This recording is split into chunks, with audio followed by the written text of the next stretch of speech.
சக்தி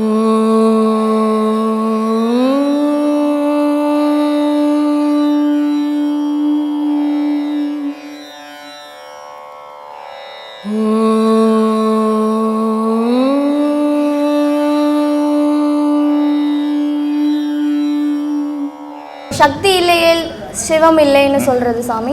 சக்தி இல்லைன்னா உன் உடம்பு இல்லைன்னா உனக்குள்ள உயிர் கிடையாது. உயிர் இல்லைன்னா உனக்குள்ள உடம்பு இருக்காது, உயிர் மண்ணுக்கு போயிடும். அப்போது உடலும் உயிரும் சேர்ந்தது தான் ஒரு ஏக்கம், ஆணும் பெண்ணும் சேர்ந்தது தான் ஒரு ஏக்கம். அது மாதிரி ஒரு உடலுக்குள்ள உயிர் இருக்கணும், உடல் இருக்கும். உடல் இருந்தால் தான் உயிர் இருக்கும். இது இல்லை, எது இல்லைனாலும் எதுவும் நிற்காது. அதனால சக்தின்றது உடல், சிவம்ன்றது உயிர். எல்லாருக்கும் அகால மரணம்ன்றது உனக்கு எனக்கு எழுதி வச்சுக்கணும் போயின்னுக்குறோம். ஒரு பிளைட்டில் 100 பேர் போகிறான், 100 பேர் ஒருத்தனுக்கு தான் அகால மரணம், அவன் மட்டுமா குதிக்குதான், மொத்தமாகவே போகுது. இதனால அகால மரணம்ன்றது யாருக்கு ஒன்றாலும் வரலாம். இப்போ ஒரு சுனாமி வந்தது, சொல்லிட்டா வந்தது, இது மாதிரி நான் சுனாமி வரப்போகிறேன், எல்லாம் தப்பிச்சுன்னு ஓடிடுங்கண்ணே. ஏன் மாட்டினோம் ஓடணும். அதனால் இதெல்லாம் விபத்துக்கள், இதெல்லாம் இயற்கை, எப்போ வேணாலும் நடந்துடலாம். அதனால் மரணம்ன்றது எதுக்கு நடக்குதுன்னு பார்க்கணும். உடலுக்கு நடக்குது, உயிருக்கு மரணம் நடந்ததே கிடையாது. உயிருக்கு மரணம் நடக்கும், அது யாருக்கு? மகான்களுக்கு மட்டும்தான், மனுஷனுக்கு கிடையாது. மனுஷன் உயிரை மரணம் அடைய வைக்கிறது கிடையாது, அதுக்கு விருப்பப்படுறதும் கிடையாது. இவன் உலகத்தில் பிறந்து வாழணும்னு ஆசைப்படுறான். மகான் என்ன பண்ணுறான்? பிறக்கக்கூடாதுன்னு ஆசைப்படுறான். அதனால் அந்த அவன் உடலை மறந்து உயிருக்கு மரணத்தை உண்டாக்குறான். இவன் உடலுக்கு மரணத்தை உண்டாக்கினுக்கிறான். உடலுக்கு மரணத்தை உண்டாக்குறவன் பிறந்துக்கினே இருப்பான், உயிருக்கு மரணத்தை உண்டாக்குறவன் பிறப்பதில்லை. இதுதான் ரகசியம். சரி சாமி. சாமி, இதே போல் ஒருவன் குற்றம் செய்து அவனுக்கு மரண தண்டனை கொடுக்கிறார்கள், அவன் நிலை என்ன சாமி? குற்றம் செய்து மரண தண்டனை கொடுக்குறான், அவனே குற்றவாளி தானே. அவனே குற்றவாளி தானேப்பா. நீ தப்பு பண்ணிட்ட, உனக்கு நான் தண்டனை கொடுறேன், அப்போ உன்னை வெட்டும் போது அதுவும் பாவம் தானே. அப்போ 2 பேரும் குற்றவாளிக்கு தான். அப்போ அவங்களோட நிலை என்ன சாமி? அவனுடைய நிலை என்ன? 2 பேரும் பாவத்துக்கு போக போகிறான்னு அர்த்தம். தண்டனை கொடுக்கறதுக்கு நீ யார்? யார் தண்டனை கொடுக்குறது? நீ என்ன கடவுளா?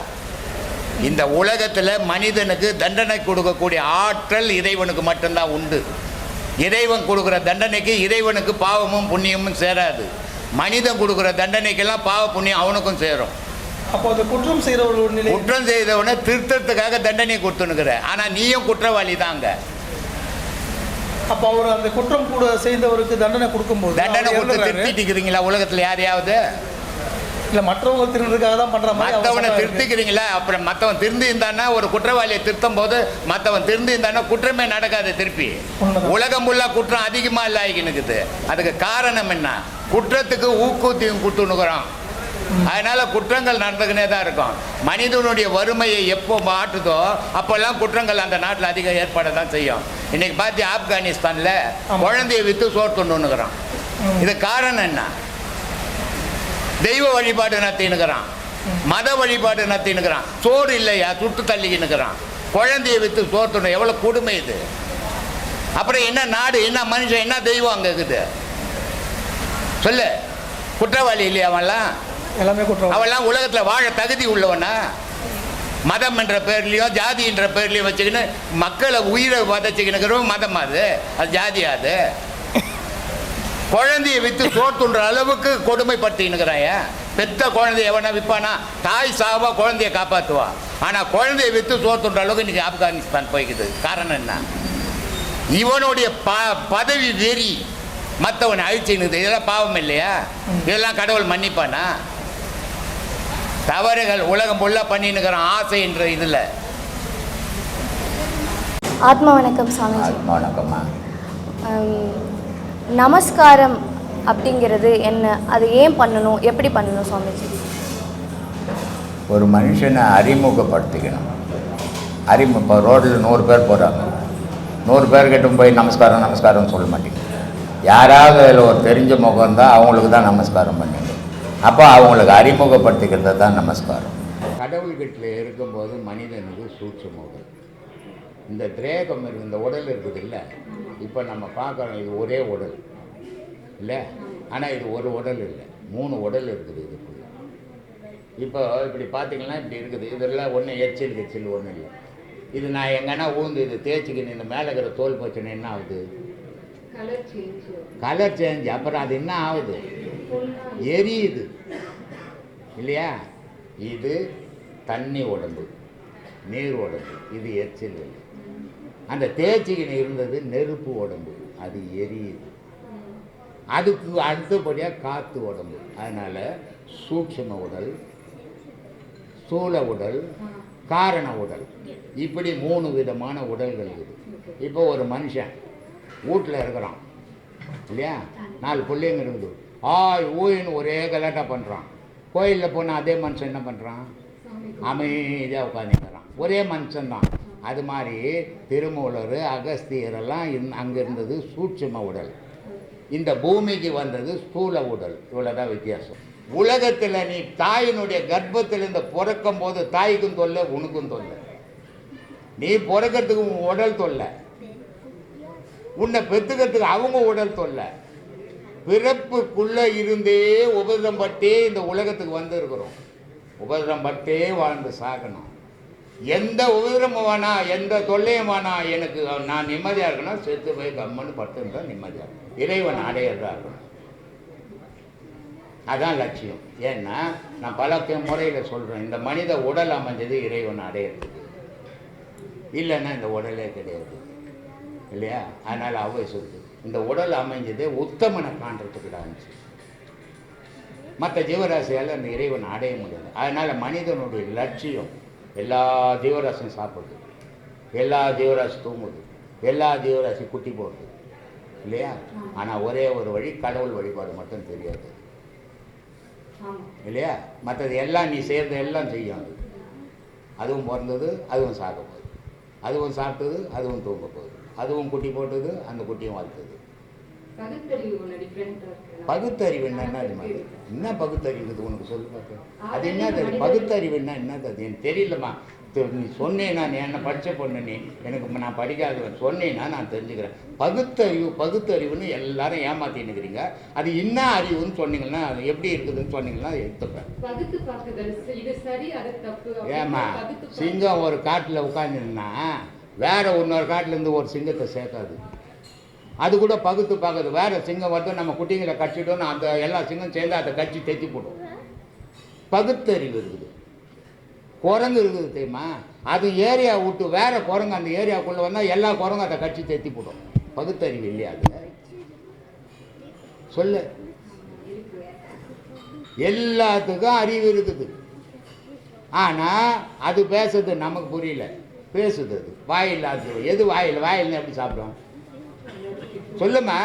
எல்லாரும் சொல்லிங்கிறான் வாயில்லா ஜீவங்க. அது வாயில் எது பெற்ற வாயில்னா சாப்பிடும்? வாய் இருந்தால்தான் சாப்பிடும். ஆனால் அதனுடைய பாஷை உனக்கு புரியல, உன்னுடைய பாஷை அதுக்கு புரியல, அதனால் அது பேசலைன்னு நினச்சிக்கிற. ஒரு மாடு எங்கேயோ இருந்ததுன்னா கண்ணுக்குட்டி இங்கேருந்து பேஞ்சுன்னா அங்கே இருக்கிற மாடு ஓடியாது. எல்லா மாடும் ஓடியாதுல. 100 மாடு மேய்ஞ்சிருந்தா கூட அதனுடைய கண்ணு கத்துச்சுன்னா அதனுடைய தாய் எங்கேயிருந்து ஓடியாது. புரியுது இல்லை? பகுத்தறிவு இருக்குது. எதுக்கு பகுத்தறிவு இல்லை? நம்ம ஏமாத்திங்கிறோம் சொல்லிக்கின்னா அது சொல்கிறது இல்லை, ஏமாத்துறது இல்லை. இவ்வளோதான் வித்தியாசம். எல்லாத்துக்கும் பகுத்தறிவு இருக்குது தெரியுமா? ஒரு பாம்பு நேற்று வந்து இதில் தோல் உரிச்சிட்டு போகுது. எவ்வளோ பகுத்தறிவு இருக்குது பாரு. அங்கே எங்கன்னா காட்டில் உரிக்க வேண்டியது தானே. நான் பயப்படுறதுக்காக இங்கே வந்து உரிச்சிட்டு போகுது. இந்த கதவுல வந்து மாட்டி அதனுடைய தோலை உருவி விட்டுட்டு போய்கிட்டு. அப்போ பகுத்தறிவு இருக்குது. அதுக்கு பகுத்தறிவு இல்லாத ஒரு மனிதங்கன்னே கிடையாதும்மா. பகுத்தறிவுன்றது என்னதுன்னு சொன்னீங்கன்னா நான் தெரிஞ்சுக்கலான்னு கேட்குறேம்மா. என்னது ப்ரூவ் பண்ணாங்க சொல்லு. அதானே ப்ரூவ் பண்ணதான் சொல்லணும்.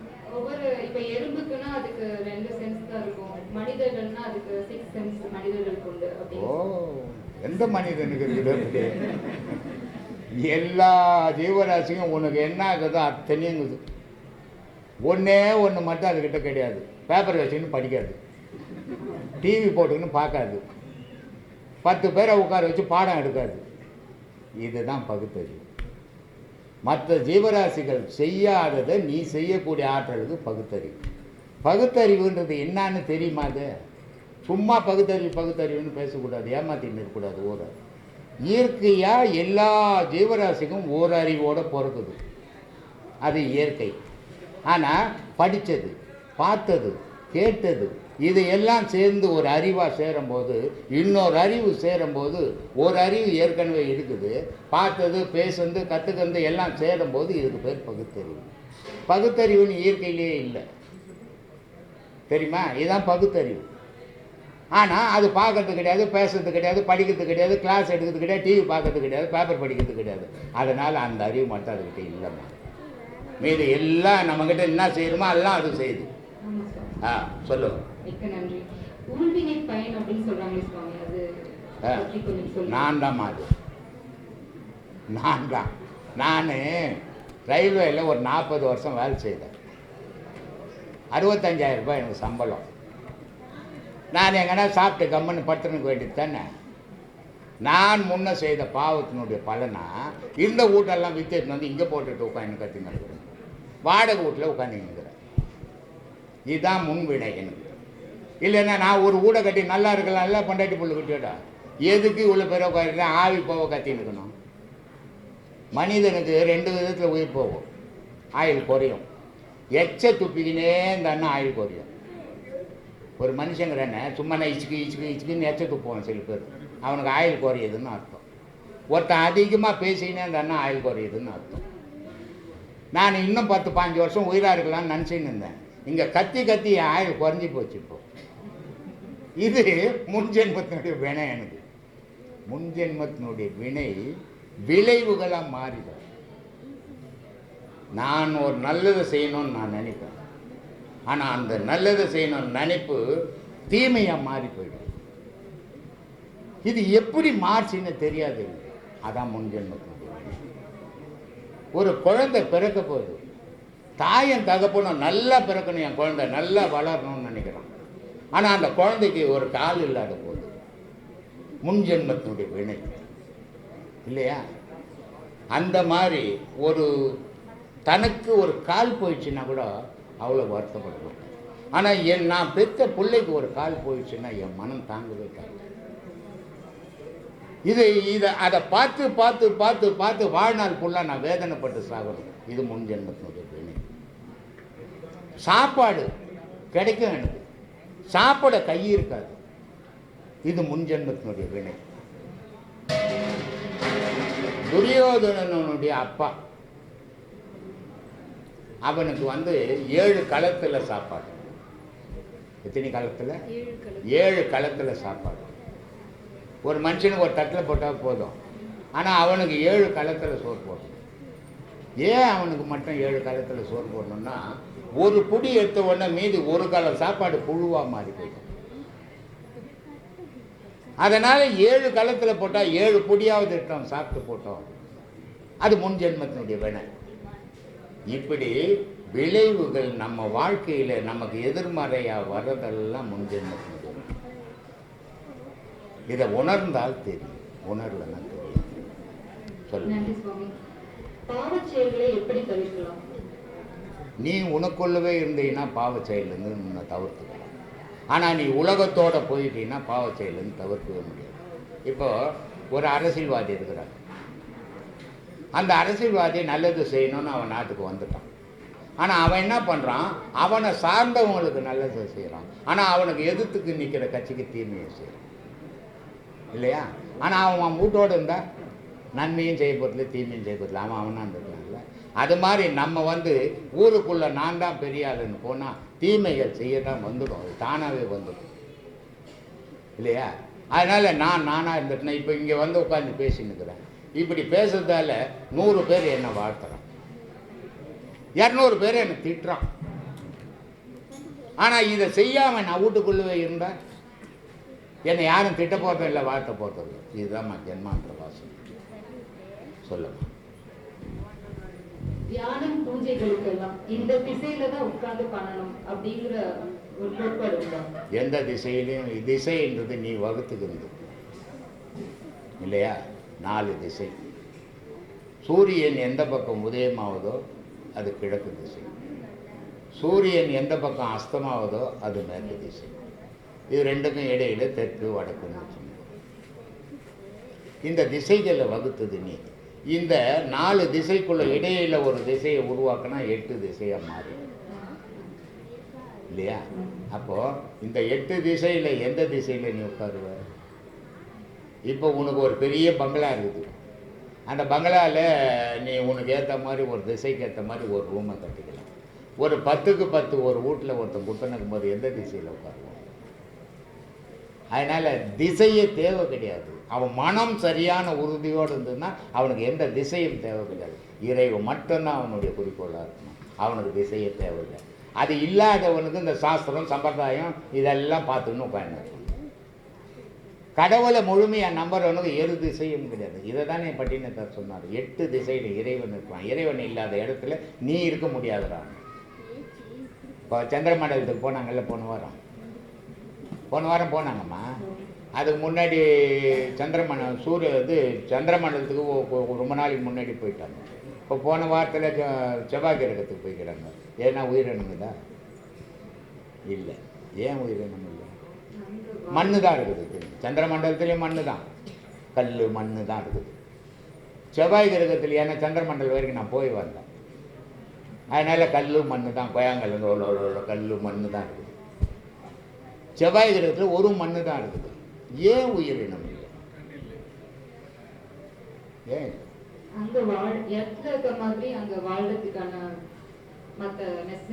என்னம்மா தரை இருக்குதம்மா, வாழ வேண்டியதானம்மா. எது இருந்தாலும் நீர் இல்லைன்னா வாழவே முடியாது. எது ஒன்றா இருக்கட்டும், நீருன்னு ஒரு பொருள் இல்லைன்னா ஒரு தாவாரம் கூட முடியாது. இந்த உயிரினங்கள்லாம் உருவானது நீர்லேருந்து உருவாகி தான் தரையேறணும். நீர் இல்லாத ஊரில் மனிதனும் மற்ற ஜீவராசியோ இல்லை புல்லு பூண்டு கூட முளைக்காது. அப்போது அங்கே காரணம் என்னென்னா நீரோட்டம் இல்லை.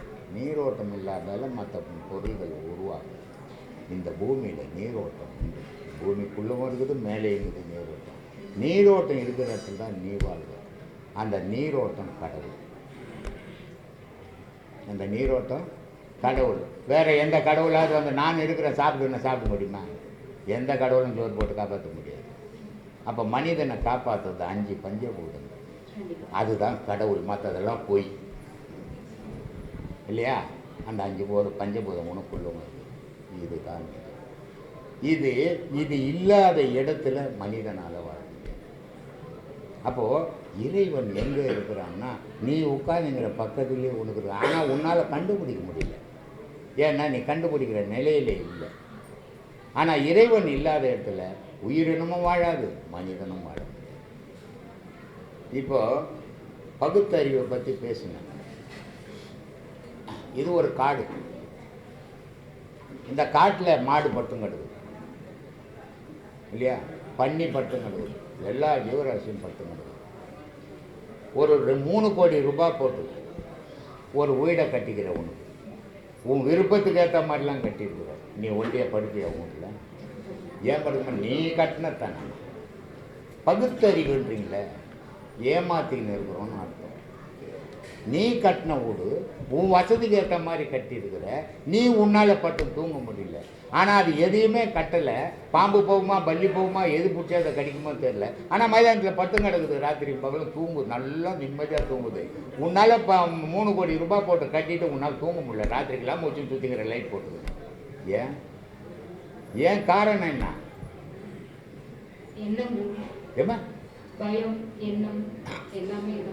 கற்பனை. மனிதனுக்கு கற்பனை அதிகம். அதுக்கு கற்பனை கிடையாது, நிஜத்தில் வாழறது. அதனால் அது எங்கே ஒன்றா பட்டுக்குது. உனக்கு கற்பனை இங்கே பட்டா பேய் வருமா, இல்லை யாருனா திருடம் வருவானோ, யோசித்துக்கினே இருப்ப கற்பனையில். அதனால் உன்னால் படுக்க முடியல இல்லையா? அப்போது மனிதனுடைய வாழ்வே அவன் பாதி பேர் கற்பனையில் வாழ்ந்துருக்க. அதனால் அவன் தனித்து எங்கேயும் போக முடியாது. அவனுக்கு பயம் வந்துடும் தானாக. அவன் கற்பனை அவனை பயம் போட்டுரும் இல்லையா? அதை நம்மளை விட மற்றதெல்லாம் உயர்ந்த பொருள் தான். ஆனால் உலகத்திலே உயர்ந்தவங்க நம்ம தான். உயர்ந்தவனா மாறுறது இல்லை, மாறணும். மாறுறதுக்காக தான் இவ்வளோ பேசிக்கணும். சொல்லுமா? ரொம்ப நன்றி சுவாமி. ஏன்னா நம்பவே முடியல. ஆக்சுவலி நீங்க சொன்னது உண்மை. நான் வந்து தனியாக எடுத்து ரொம்ப பயப்படுவேன். ஏன்னா எனக்கு பேய் பிசாசு பயம், கற்பனை ரொம்ப ஜாஸ்தி. நீ இல்லைம்மா, நீ இல்லை. எல்லா மனிதர் நிலையும் அதுதான். நீ மட்டுமே இல்லை, எல்லா மனிதனுடைய நிலை தான். 10 பேர் இருந்தால் ஓணுவான், யாரும் இல்லைன்னா இப்படி இப்படி இப்படி இப்படி எட்டி எட்டி பார்த்துருவான். அதெல்லாம் உண்மை கிடையாதா? எது உண்மை? ஆவி பேய் நீ தானே ஆவி, நீ தானே பேய். நீ என்ன பண்ற, இன்னொரு பொருளை பிம்பம் ஆக்கிக்கிற, அதனால நீ பயந்துன்னுக்கிற. நான் தான் பேய் நினச்சிட்டுனா பயம் கிடையாது, ஒன்றும் கிடையாது. கற்பனை எல்லாம் நமக்கு வேணாம். ஆவி இருந்தால் இருந்துட்டு போட்டுமே, உன்னை என்ன பண்ண போகுது? அது வந்து இந்த பல்பு இருக்குது தெரியுமா, bulb 100 watts bulb, 250 watts current வருது. அதில் 100 வாட்ஸ் ஓல்டரில் பல்பு போட்டிங்கன்னா பல்பு எரியும். அதே கரண்ட்டில் அதே பல்புக்கு வந்து ஒரு 1000 வாட்ஸ் கரண்ட் வந்தால் என்ன ஆகும்?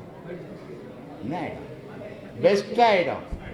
அதே மாதிரி ஒரு உடலுக்கு ஒரு ஆன்மாவனுடைய பலம் உண்டு தாங்கிறதுக்கு. இன்னொரு பேய் வந்து உனக்குள்ளே இறங்க சின்னத்துக்கு நீ பெஸ்ட் ஆகிடுவ. அதனால் அதெல்லாம் நம்பக்கூடாது. கடவுளை மட்டும் நம்பு, தைரியமாக வாழ கற்றுக்கணும். ஆமாம். அப்போ பேய் கடவுளை விட பேய்க்கு பலம் ஜாஸ்தியா? கடவுள் நினச்சா பேய் மண்ணாக போயிடும். ஆனால் பேய் நினச்சா கடவுளை அசைக்க கூட முடியாது. கடவுளே உனக்குள்ள இருக்குது, உன்னை அது என்ன பண்ணும்? உன்னுடைய பயம்தான் உன்னை ஆட்டி படைக்குது.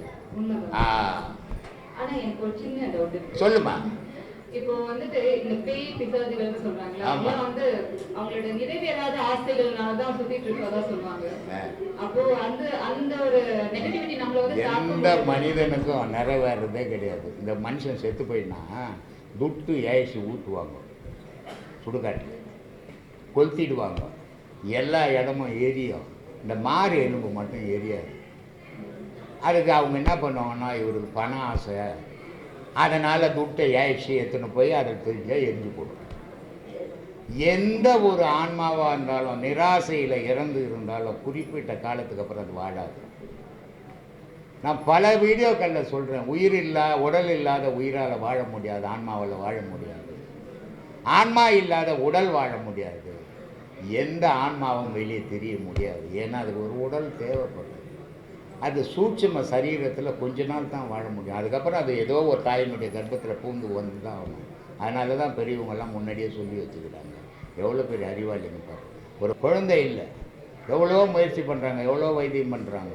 அப்போ அவங்க என்ன சொல்கிறாங்க, இப்போ ஒரு கோயிலுக்கு யாத்திரை போய் ராத்தந்தாங்க குழந்தை பிறக்கும் அப்படின்றாங்க. அப்போ சாமியாக குழந்தை கொடுக்க போகிறாரு? சாமி குழந்தை கொடுக்க போகிறதில்ல. அங்கே நல்ல ஆத்மாக்கள் அந்த இறைவன் அந்த உலாவிகின்னு இருக்கும். அங்கே நீ நான் அந்த ஆத்மாக்கள் கர்ப்பத்தில் புகுந்துக்கும், உனக்கு கரு உருவாய் குழந்தை பிறக்கும் அப்படின்றதுக்காக பெரியவங்க சொல்லி வச்சுக்கிறாங்க. இதெல்லாம் நம்ம புரியாமல் தவறு தப்பாக எடுத்துக்கின்னு நம்ம தப்பாக பேசிக்கின்னு இருக்கிறோம். உண்மையை பேசுங்க, உண்மையை தெரிஞ்சுக்குங்க. பல பேருக்கு உண்மையை சொல்லுங்க. அது நல்லது, உங்களுக்கும் நல்லது, உலகத்துக்கும் நல்லது.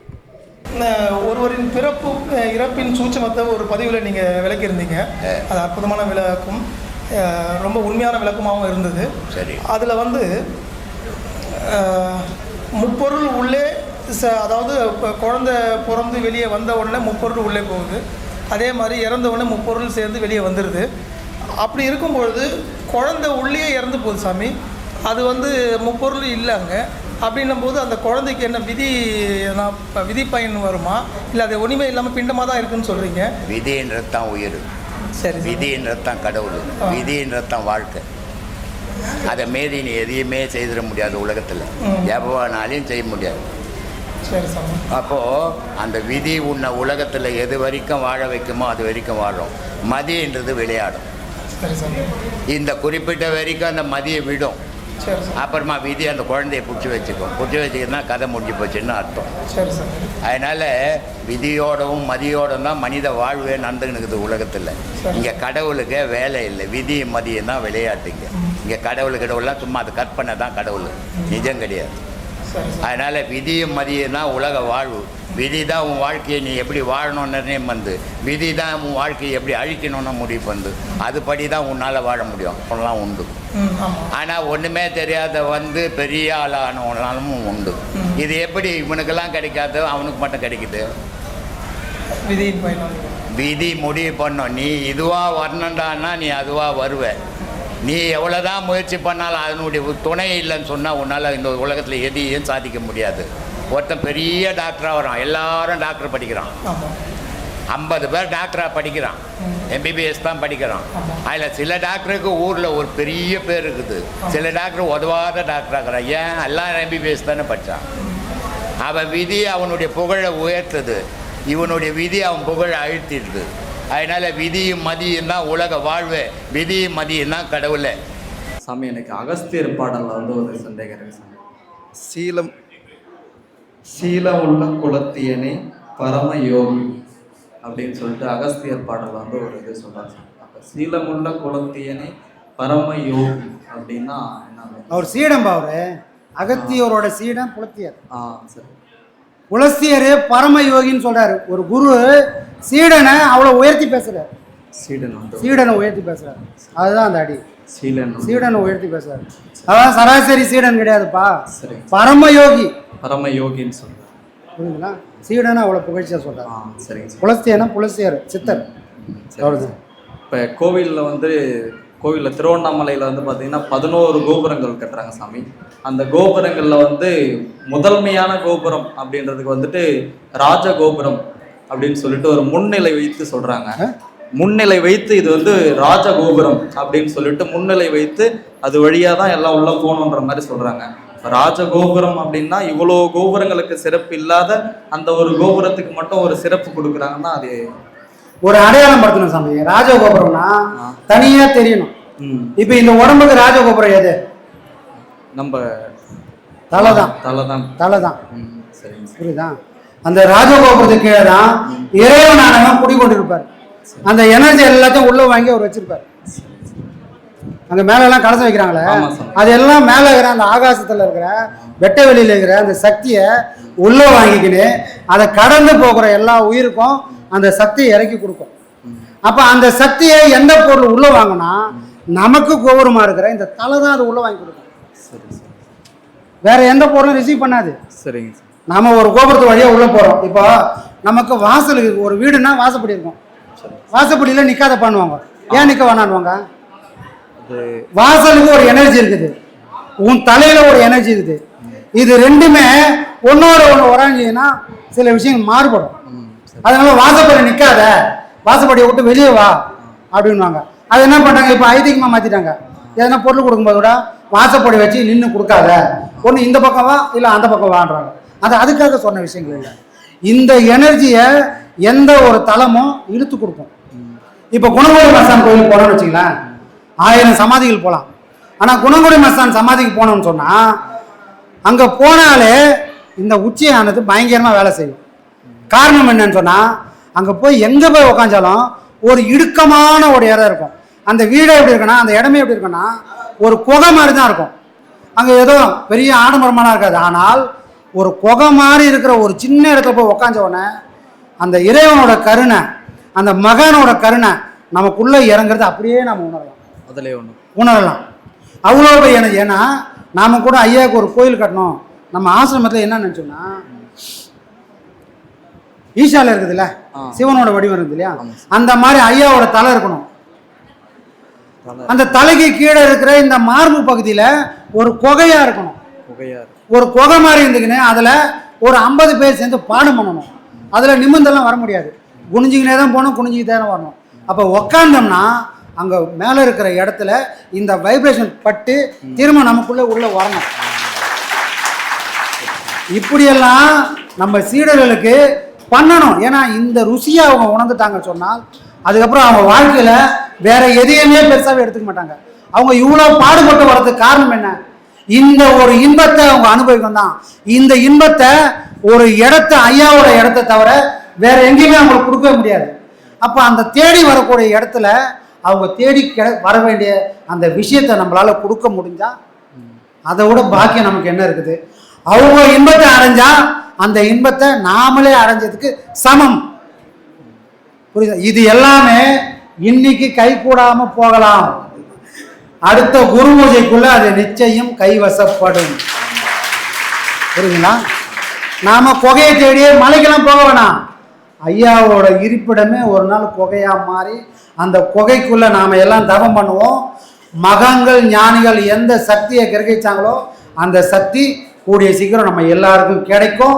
அதுக்காக பாடுபட நாங்க தயாரா இருக்கோம். அப்புறம் வந்து சாமி நம்ம ஐயாவுடைய போற்றையில் வந்துட்டு சத்தும் சித்தும் எதுவென்று உணர்த்திய குருவே போற்றி அப்படின்னு சொல்லிட்டு ஒரு இது ஐயா சொல்லியிருக்காரு. சத்தும் சித்தும் எதுவென்று உணர்த்திய குருவே போற்றி அப்படின்னா அதுக்கு என்ன விளக்கம் சார்? அறிவும் ஞானமும். அறிவும் இப்போ நமக்கு அறிவு இருக்குது, இந்த அறிவை கொண்டு எதை அடைய போறோம்? இப்போ நிறைய பேர் என்ன பண்ண பயிற்சியெல்லாம் கொடுக்குறாங்க, பயிற்சியெல்லாம் கொடுத்துட்டு ஒரு சர்டிஃபிகேட்டும் கொடுத்துறாங்க. இதுல ஒரு டிகிரி முடிச்சிட்டாரு அப்படின்னு. இப்போ யாராவது வேலை தருவாங்க? நிறைய பைசா கூட உதவாது. அப்போ நாம ஒரு விஷயத்த பண்றோம், நம்ம அறிவை கொண்டு ஒரு விஷயத்தை சாதிக்கிறோம். சாதிக்கும் போது நமக்கு என்ன கிடைக்கும்? என்ன கிடைக்கும் சாமி? நமக்கு அதுல ஒரு ஞானம் என்ற ஒரு பொருள் கிடைக்கும். அது பேர் தான் சித்து. சித்து.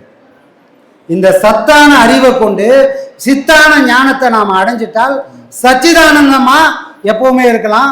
அதுதான் ஐயா சமாதியில சச்சிதானந்தமா உட்காந்துருக்காரு. நமக்கும் நாளைக்கு அந்த நிலை அமையணும்னா இந்த அறிவை கொண்டு ஞானம் என்ற ஒரு பொருளை நமக்குள்ள உள்ள வாங்கி தக்க வச்சுக்க ஒரு பக்குவமான ஒரு மனமா இந்த மனம் இருக்கணும். புரியுதா? அதை அறிய வைக்கிறதுக்கு தான் இந்த கலையை ஐயா கொடுத்துருக்கிறார். சரிங்க சாமி.